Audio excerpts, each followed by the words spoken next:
అందరికీ శుభోదయం. ఇంతకుముందు తరగతిలో మనం అర్థాలు, ఆ అర్థాలతో సొంత వాక్యాలు మరియు క్రియలు రకాలు, అందులో సమాపక క్రియ, అసమాపక క్రియ అనేటటువంటి విషయాలను గురించి తెలుసుకున్నాము. ఈరోజు తరగతిలో మనం వాక్యాలు రకాలు అనేటటువంటి అంశం గురించి తెలుసుకుందాం. వాక్యం అంటే ఒక సంపూర్ణమైనటువంటి అర్థాన్ని ఇచ్చేదానిని వాక్యం అని అంటాము. అలా కాకుండా కొన్ని పదాల కలయికను వాక్యం అని కూడా అంటారు. అర్థవంతమైన కొన్ని పదాల యొక్క కలయికను వాక్యం అని అంటారు. దీనినే మీకు ఇంగ్లీష్లో a group of words which is giving complete meaning that is called sentence అనేటటువంటి అర్థంలో వాక్యం యొక్క డెఫినిషన్ చెప్పడం జరుగుతుంది. అదేవిధంగా తెలుగులో కూడా కొన్ని అర్థవంతమైన పదాల యొక్క కలయికను వాక్యం అని అంటారు. అంతేకాకుండా సంపూర్ణమైనటువంటి అర్థాన్ని ఇచ్చేటటువంటిది ఏదైనా సరే ఒక వాక్యం అవుతుంది. అయితే ఈ వాక్యాలు కొన్ని క్రియాసహిత వాక్యాలు ఉంటాయి, మరికొన్ని క్రియారహిత వాక్యాలు ఉంటాయి. క్రియాసహిత వాక్యాలు అంటే క్రియతో కలిసి ఉండడం. క్రియారహిత వాక్యాలు అంటే క్రియ లేకుండా వాక్యం ఉండటం.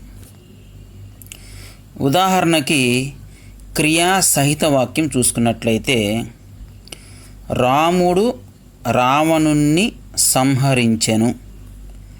ఇందులో కర్త, కర్మ, క్రియ ఈ మూడు భాగాలు ఉన్నాయి. ఈ మూడు భాగాలు ఉంటేనే దానిని వాక్యం అని అంటాం. క్రియాసహిత వాక్యం అవుతుంది అది. రాముడు రావణుణ్ణి సంహరించెను. ఇక్కడ రాముడు కర్త, రావణుడు కర్మ, సంహరించడం అంటే వధించడం, చంపివేయడం అనేది క్రియ. ఇలా ఉంటే దీనిని క్రియాసహిత వాక్యం అని అంటాం. అలా కాకుండా అతడు మంచి బాలుడు అనే వాక్యం చూసుకున్నట్లయితే, అతడు మంచి బాలుడు అంటే బాలుడిలో ఉన్నటువంటి క్వాలిటీ, విశేషణం చెప్తుందే తప్ప నుంచి ఇందులో ఎటువంటి క్రియ లేదు. కాబట్టి ఇటువంటి వాక్యాలను క్రియారహిత వాక్యాలు అని అంటారు. వాక్యాల్లో మనం కనుక చూసుకున్నట్లయితే, ముందుగా సామాన్య వాక్యం. వాక్యాలు మూడు రకాలుగా ఉంటాయి. అందులో ఒకటి సామాన్య వాక్యం. ఏంటా మూడు రకాలంటే సామాన్య వాక్యాలు, సంశ్లిష్ట వాక్యాలు, సంయుక్త వాక్యాలు అని వాక్యాలు మూడు రకాలుగా ఉంటాయి. ఈ మూడు రకాలలో మొదటిదైనటువంటిది సామాన్య వాక్యం. ఏంటి సామాన్య వాక్యం అంటే, కింద చూడండి డెఫినేషన్ ఉంది. ఒకే సమాపక క్రియ కలిగి ఒకే అర్థాన్ని ఇచ్చే వాక్యం సామాన్య వాక్యం. నిర్వచనం ఏం చెప్తున్నాడంటే, ఒకే సమాపక క్రియ ఉండాలి. సమాపక క్రియ అంటే ఇంతకుముందు మనం చెప్పుకున్న తరగతిలో క్రియలు రకాలు చెప్పుకున్నాం. సమాపక క్రియ అంటే ఏంటి? ఒక పని పూర్తి అయినది అని చెప్పే క్రియ ఏదైతే ఉంటుందో అదే సమాపక క్రియ. అటువంటి సమాపక క్రియ సామాన్య వాక్యంలో ఒక్కటే ఉంటుంది. ఒకే అర్థాన్ని ఇచ్చే వాక్యం. ఒకే అర్థాన్ని ఇచ్చే వాక్యం. ఒకే అర్థాన్ని ఇవ్వడం అంటే, ఒక వాక్యం చెప్పినప్పుడు దానికి ఒకటే అర్థం తప్ప మరొక అర్థం ఏది కూడా ఉండకూడదు. అలా గనక ఏ వాక్యం అయితే ఉంటుందో దానిని సామాన్య వాక్యం అని మనం చెప్పుకోవచ్చు. ఈ సామాన్య వాక్యానికి ఉదాహరణ చూసుకున్నట్లయితే, రాజు అన్నం తిన్నాడు. సీత బడికి వెళ్ళింది. అతడు అడవికి వెళ్ళాడు. ఆమె అందంగా ఉంది. రాజు అన్నం తిన్నాడు. రాజు అనేటటువంటి ఒక అబ్బాయి అన్నం అనేటటువంటి పదార్థాన్ని తినేశాడు. అంటే ఈ వాక్యాన్ని అర్థం చేసుకున్నట్లయితే మనకి ఒకటే సమాపక్రియ ఉంది. ఏంటా సమాపక్రియ? తిన్నాడు. ఈ వాక్యం మొత్తం అర్థం ఒకటే ఉంది కదా. రాజు అనేటటువంటి ఒక అబ్బాయి అన్నం తినడం అనే పని పూర్తయింది అనే విషయం తెలుస్తుంది కదా. ఇలాంటి వాక్యాలను సామాన్య వాక్యం అని అంటారు. ఇక రెండో వాక్యం చూసుకున్నట్లయితే సీత బడికి వెళ్ళింది. సీత ఎక్కడికి వెళ్ళింది? బడికి వెళ్ళింది. బడికి వెళ్ళింది ఎవరు? సీత. అంటే మరి ఏ విధంగా ప్రశ్న వేసుకున్నప్పటికీ దానికి సరైనటువంటి సమాధానం వస్తుంది. ఇందులో ఉన్నటువంటి సమాపక్రియ ఏది? వెళ్ళింది అనేటటువంటిది. ఇది ఒకటే అర్థాన్ని సూచిస్తుంది కాబట్టి ఇది సామాన్య వాక్యానికి ఉదాహరణ అవుతుంది అని మనం చెప్పుకోవచ్చు. అలాగే అతడు అడవికి వెళ్ళాడు. అతడు ఎక్కడికి వెళ్ళాడు అని ప్రశ్న వేసుకుంటే అడవికి అనే సమాధానం వస్తుంది. కాబట్టి ఇందులో ఉన్నటువంటి సమాపక క్రియ ఏది? వెళ్ళాడు. ఎక్కడికి? అడవికి. అంటే ఒక పని పూర్తయింది. ఏంటా పని పూర్తవటం? అడవికి వెళ్ళడము అనే పని పూర్తయింది. కాబట్టి ఇది ఒకటే అర్థాన్ని సూచిస్తుంది కాబట్టి ఈ వాక్యము సామాన్య వాక్యానికి ఉదాహరణ అవుతుంది. అలాగే ఆమె అందంగా ఉంది. ఆమె ఎలా ఉంది? అందంగా ఉంది. అందంగా ఉన్నది ఎవరు? ఆమె. ఇందులో సమాపక క్రియ ఏది? ఉంది. ఏముంది? అందంగా ఉంది. ఎవరు? ఆమె. ఇలా మనం ఎన్ని విధాలుగా ప్రశ్న వేసుకున్నప్పటికీ కూడా సరైనటువంటి సమాధానం కనుక వస్తున్నట్లయితే అటువంటి వాక్యాలను సామాన్య వాక్యంగా మనం చెప్పుకోవచ్చు. ఒకసారి సామాన్య వాక్యం యొక్క నిర్వచనం చూడండి. ఒకే సమాపక క్రియ కలిగి ఒకే అర్థాన్ని ఇచ్చే వాక్యాన్ని సామాన్య వాక్యం అని అంటాము. ఇది సామాన్య వాక్యము, దానికి చెందినటువంటి ఉదాహరణలు. ఇక రెండో వాక్యం చూసుకున్నట్లయితే సంశ్లిష్ట వాక్యం. సంశ్లిష్ట వాక్యం ఏంటి? సంశ్లిష్ట వాక్యం అంటే చూడండి, కింద డెఫినేషన్ ఉంది మీకు. ఒక సమాపక క్రియ కలిగి ఎన్నైనా అసమాపక క్రియలు కలిగిన వాక్యం సంశ్లిష్ట వాక్యం. చూడండి, సామాన్య వాక్యానికి కూడా ఒకటే సమాపక క్రియ ఉంది. అలాగే సంశ్లిష్ట వాక్యానికి కూడా ఒకటే సమాపక క్రియ ఉంటుంది. కాకపోతే అసమాపక క్రియలు ఎన్నైనా ఉండొచ్చు. ఒకటి కంటే ఎక్కువ ఎన్నైనా ఉండొచ్చు. 2 ఉండొచ్చు, 3 ఉండొచ్చు, 4 ఉండొచ్చు, ఎన్నైనా ఉండొచ్చు. అట్లాంటి వాక్యం ఏదైతే ఉంటుందో దానిని సంశ్లిష్ట వాక్యం అంటాం. ఏంటి సంశ్లిష్ట వాక్యం అంటే? ఒకసారి వినండి జాగ్రత్తగా. ఒక సమాపక క్రియ ఉండాలి, దానితో పాటు ఎన్నైనా అసమాపక క్రియలు ఉండొచ్చు. సమాపక క్రియ అంటే మనం ఏం చెప్పుకున్నాం ఇంతకుముందు? ఒక పని పూర్తి అయినది అని చెప్పేదాన్ని సమాపక క్రియ అంటాం. మరి అసమాపక క్రియ అంటే సమాపక క్రియకు వ్యతిరేకం. అంటే ఒక పని పూర్తి కాలేదు అని చెప్తే అది అసమాపక క్రియ అవుతుంది. అర్థమైంది కదా? అటువంటి పని పూర్తి కానటువంటి క్రియలు ఈ సంశ్లిష్ట వాక్యంలో చాలా ఉండొచ్చు, ఎన్నైనా ఉండొచ్చు. కానీ చివర్లో మాత్రం ఒకటే సమాపక క్రియ ఉండాలి. అర్థమైందా?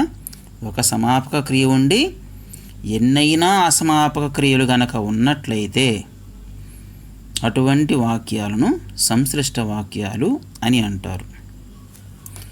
ఉదాహరణ చూడండి, మీకు మరింత అర్థవంతంగా అర్థం అవ్వటానికి అవకాశం ఉంటుంది. రాజు ఇంటికి వెళ్ళి అన్నం తిన్నాడు. సీత నడుచుకుంటూ బడికి వెళ్ళింది. అతడు ఉదయమే లేచి గుర్రం మీద ఎక్కి అడవికి వెళ్ళాడు. ఆమె చదివి పరీక్ష రాసి మంచి మార్కులు పొందింది. చూద్దాం ఒకసారి వివరణ చూడండి. రాజు ఇంటికి వెళ్ళి అన్నం తిన్నాడు. ఇది ఒక సంశ్లిష్ట వాక్యం. ఈ వాక్యాన్ని మనం 2 సామాన్య వాక్యాలుగా విడదీసుకుందాం. ముందు ఎలా విడదీయవచ్చు? రాజు ఇంటికి వెళ్ళాడు, రాజు అన్నం తిన్నాడు.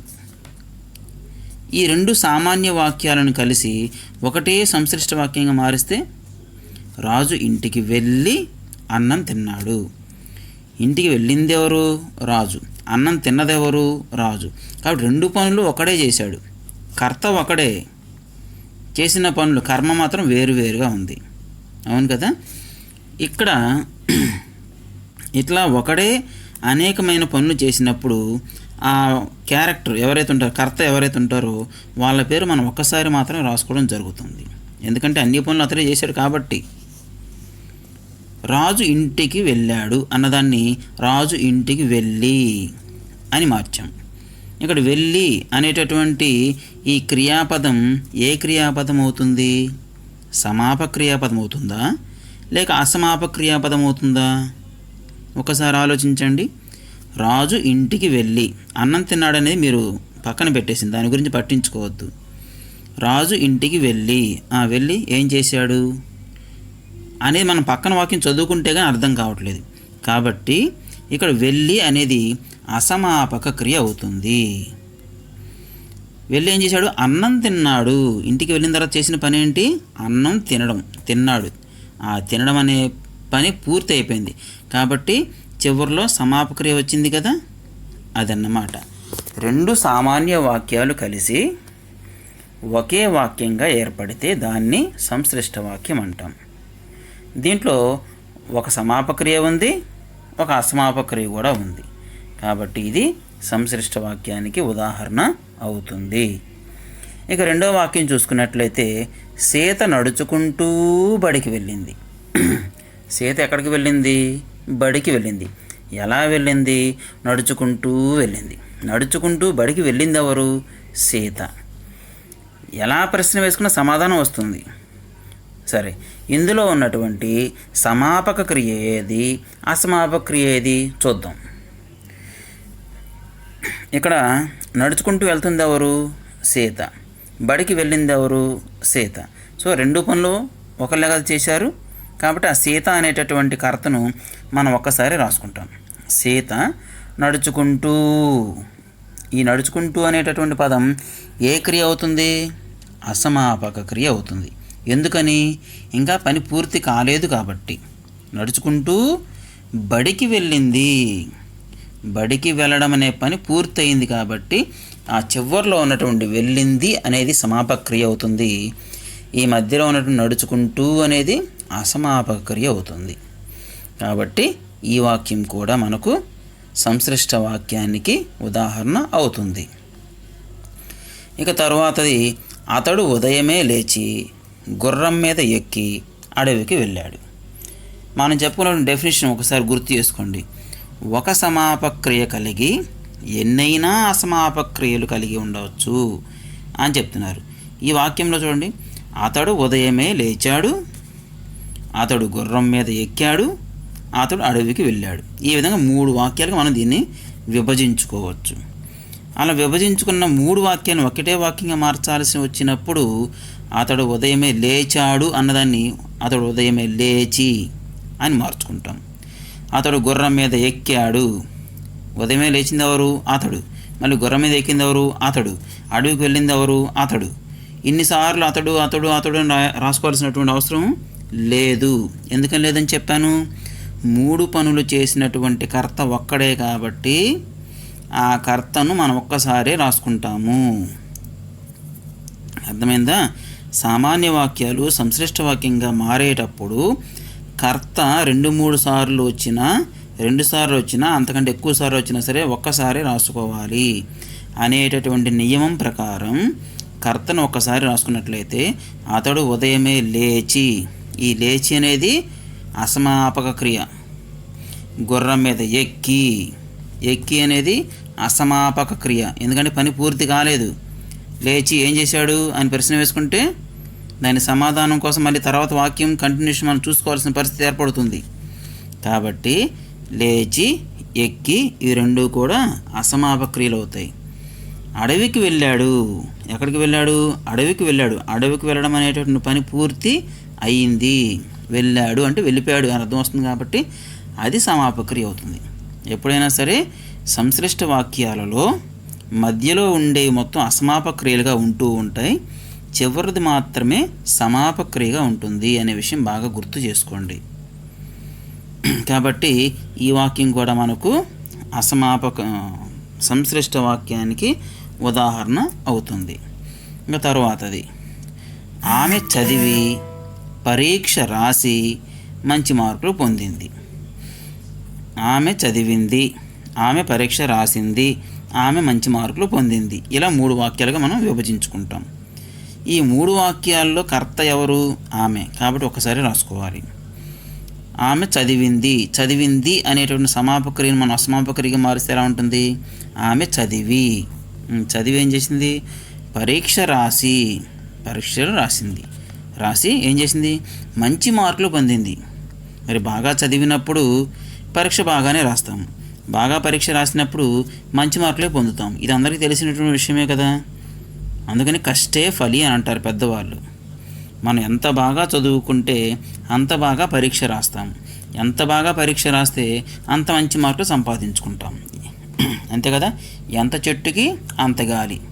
చిన్న మొక్కకి కొంచెం గాలే వస్తుంది, అదే పెద్ద మహావృక్షం అయితే చాలా ఎక్కువ గాలి వస్తూ ఉంటుంది. అలాగే ఎవరైతే కష్టపడి చదువుకుంటారో వాళ్ళు బాగా పరీక్ష రాస్తారు, వాళ్ళే మంచి మార్కులు సంపాదిస్తారు. బాగా చదవని వాళ్ళు పరీక్ష బాగా రాస్తారా? రాయలేరు. పరీక్ష బాగా రాయకపోతే మంచి మార్కులు వస్తాయా? రావు. కాబట్టి పరీక్షలలో మంచి మార్కులు రావాలి అంటే ముందు పరీక్షలు బాగా రాయాలి. పరీక్షలు బాగా రాయాలి అంటే పరీక్షలకి ముందు బాగా చదువుకోవాలి. టీచర్స్ చెప్పినటువంటి పాఠాలు ఎప్పటికప్పుడు చదవమని నేను చెప్తున్నాను కదా, అందుకోసం అన్నమాట. బాగా చదువుకోండి, పరీక్షలు బాగా రాయండి, మంచి మార్కులు సంపాదించుకోండి. ఇక్కడ ఆమె చదివి, చదివి అనేది అసమాపక క్రియ. పరీక్ష రాసి, రాసి అనేది అసమాపక క్రియ. మంచి మార్కులు పొందింది, పొందింది అనేది ఏమవుతుంది? సమాపకమా అసమాపకమా? సమాపక క్రియ అవుతుంది. ఇది సంశ్లిష్ట వాక్యానికి సంబంధించినటువంటి ఉదాహరణలు. ఒకసారి సంశ్లిష్ట వాక్యం యొక్క నిర్వచనం ఒకసారి చెప్పండి నాతో పాటు. ఒక సమాపక క్రియ కలిగి ఎన్నైనా అసమాపక క్రియలు కలిగిన వాక్యం సంశ్లిష్ట వాక్యం. దీన్నే మరలా చెప్పుకోవచ్చు, 2 సామాన్య వాక్యాలు కలిసి ఒకే వాక్యంగా ఏర్పడితే దాన్ని సంశ్లిష్ట వాక్యం అని అంటాము అని కూడా మనం చెప్పుకోవచ్చు అన్నమాట. ఇక తరువాతది సంయుక్త వాక్యం. సంయుక్త వాక్యం అంటే ఒకసారి కిందే నిర్వచనం ఉంది చూడండి. సమప్రాధాన్యం కలిగిన 2 లేదా ఎక్కువ వాక్యాలు కలిసి ఏకవాక్యంగా ఏర్పడడం. సమప్రాధాన్యం కలిగిన 2 లేదా ఎక్కువ వాక్యాలు కలిసి ఏకవాక్యంగా ఏర్పడడాన్ని సంయుక్త వాక్యం అంటాము. ఈ సంయుక్త వాక్యం ఏంటంటే ఉన్నటువంటి వాక్యాలు ఎన్నన్నా ఉండని, 2 ఉండని, అంతకంటే ఎక్కువ ఉండని, ఏ వాక్యానికి ఆ వాక్యమే ఈక్వల్ ప్రయారిటీ ఉంటుందన్నమాట. ఒకటి ఎక్కువ కాదు, ఒకటి తక్కువ కాదు, అందరు ఈక్వల్, ఆల్ ఆర్ ఈక్వల్. ప్రతి వాక్యానికి ఆ వాక్యం యొక్క ప్రాధాన్యత దానికి ఉంటుంది. అటువంటి వాక్యాలు ఏమైతే ఉంటాయో వాటిని మనం సంయుక్త వాక్యాలు అని అంటాం. సమప్రాధాన్యం, సమప్రాధాన్యం అంటే ఈక్వల్గా మనం వాటికి ఇంపార్టెన్స్ అనేది ఇవ్వటము. అటువంటి వాక్యాలు ఏమైతే ఉంటాయో ఆ వాక్యాలు కలిసి ఒకే వాక్యంగా ఏర్పడాలి. అలా ఏర్పడితే దానిని సంయుక్త వాక్యం అంటాం. ఒకసారి ఉదాహరణ చూసుకోండి. అతడు నటుడు మరియు రచయిత. అతడు నటుడు, అతడు రచయిత అని ఉంటే దాన్ని ఒకటే వాక్యంగా మారిస్తే అతడు నటుడు మరియు రచయిత. అంటే ఈ ఉదాహరణలో అతడు నటుడు అనడానికి ఎంతైతే ప్రాధాన్యత ఉందో అతడు రచయిత అని చెప్పడానికి కూడా అంతే ప్రాధాన్యత ఉంది. కాబట్టి సమప్రాధాన్యం ఇవ్వాలి. అలాంటప్పుడు అతడు నటుడు మరియు రచయిత అని చెబితే అది సంయుక్త వాక్యం అవుతుంది. రాజు బాగా ఆడతాడు, చదువుతాడు. రాజు బాగా ఆడతాడు, రాజు బాగా చదువుతాడు అని 2 వాక్యాలుగా చెప్పుకున్నట్లయితే ఆ 2 వాక్యాలను కలిపి ఒకటే వాక్యంగా మార్చుకునేటప్పుడు రాజు బాగా ఆడతాడు అనే వాక్యానికి ఎంతైతే ప్రాధాన్యత ఉందో రాజు బాగా చదువుతాడు అనే దానికి కూడా అంతే ప్రాధాన్యత ఉంది. ఎప్పుడైనా సరే అన్నింటిలో మనం మొదటి స్థానంలోనే ఉండాలి. మంచి మంచి విషయాల్లో ఆడటానికి మనం అంటే ఆడుకోవడానికి ఎంతైతే ప్రాధాన్యత ఇస్తామో అంతే ప్రాధాన్యత చదువుకు కూడా ఇవ్వాలి అనే విషయాన్ని మనకి ఈ వాక్యం బోధిస్తుంది. ఇక తర్వాతది, నేను పరీక్ష బాగా రాయలేదు, అందుకే మార్కులు సరిగా రాలేదు. అంతే కదా మరి. నేను పరీక్ష బాగా రాయలేదు కాబట్టి మరి మార్కులు వస్తాయా? రావు కదా. అందుకే మార్కులు సరిగా రాలేదు.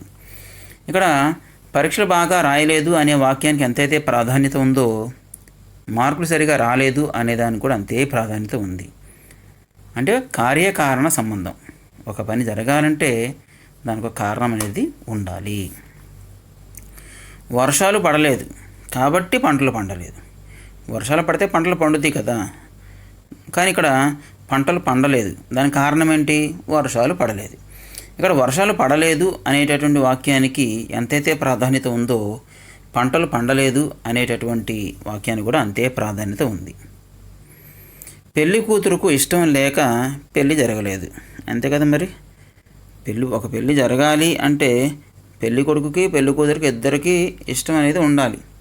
ఆ ఇష్టమే లేనప్పుడు పెళ్ళి ఎలా జరుగుతుంది? జరగదు కదా.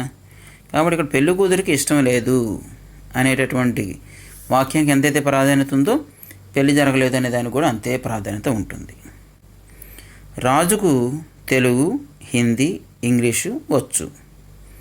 రాజు అనేటటువంటి ఒక అబ్బాయికి తెలుగు భాష వచ్చు, హిందీ భాష వచ్చు, ఇంగ్లీష్ భాష కూడా వచ్చు.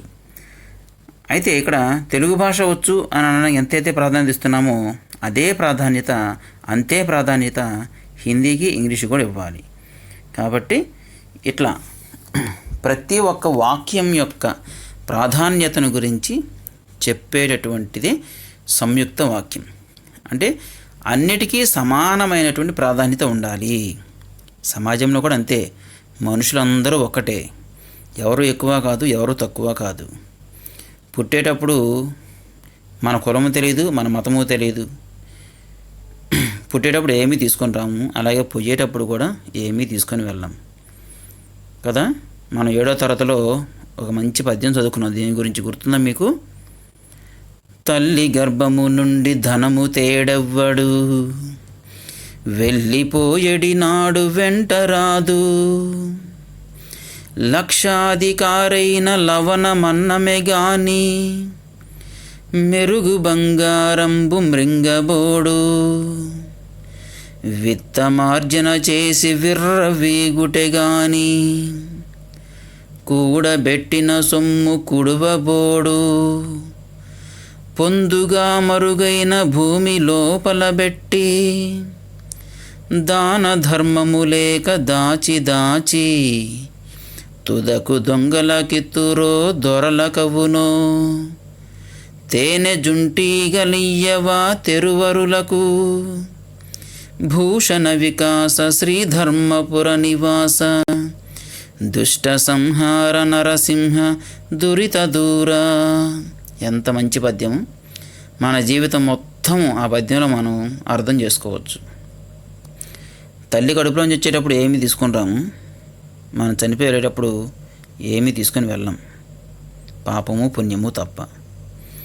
ఈ బ్రతికిన 4 రోజులే నీది నాది అనేటటువంటి కొట్లాటలు, నా మతము నా కులము అని చెప్పి. ఏమి ఇస్తుంది మన కులము మన మతం మనకు? బ్రతికిన 4 రోజులు మంచిగా బ్రతకాలి, నలుగురికి మంచి చేయాలి. ఈ ఒక్క ఆలోచన చాలు. మనం ఏం చేయాలి, ఎలా ఉండాలి అనే దానికి. సరే, కాబట్టి ఈ సంయుక్త వాక్యం అనేది మన జీవితాన్ని కూడా ఎంతో చక్కగా తీర్చిదిద్దగలిగినంత గొప్ప వాక్యంగా మనం చెప్పుకోవచ్చు. ఒకసారి సంయుక్త వాక్యం యొక్క నిర్వచనం చేసుకున్నట్లయితే, సమప్రాధాన్యం కలిగిన 2 లేదా ఎక్కువ వాక్యాలు కలిసి ఏకవాక్యంగా అంటే ఒకే వాక్యంగా ఏర్పడడాన్ని సంయుక్త వాక్యం అని అంటారు. అర్థమైందా? సంయుక్త వాక్యం గురించి, వాక్యాలు రకాల గురించి తెలిసింది కదా. వాక్యాలు ఎన్ని రకాలు? 3 రకాలు. ఏంటవి? సామాన్య వాక్యము, సంశ్లిష్ట వాక్యము, సంయుక్త వాక్యము. గుర్తుంటుంది కదా. సరే, ఈరోజు మీకు ఇచ్చేటటువంటి హోంవర్క్, గైహికం అంటే హోంవర్క్. ఈరోజు మనం చెప్పుకున్నటువంటి పాఠం నుంచి వ్యాకరణ అంశాలు అంటే ఈ వాక్యాల గురించి అన్నమాట. ఈ 3 వాక్యాల గురించి, వాటి యొక్క ఉదాహరణల గురించి చక్కగా నేర్చుకొని రాసుకొని వచ్చినట్లయితే మనం తర్వాతి పాఠం చెప్పుకోవడానికి అవకాశం ఉంటుందన్నమాట. ఏ రోజు పాఠ్యాంశాలు ఆ రోజు చక్కగా నేర్చుకోండి. అది మీకు ఎంతో బాగా ఉపయోగపడుతుంది. అర్థమవుతుందా పిల్లలు? ధన్యవాదాలు.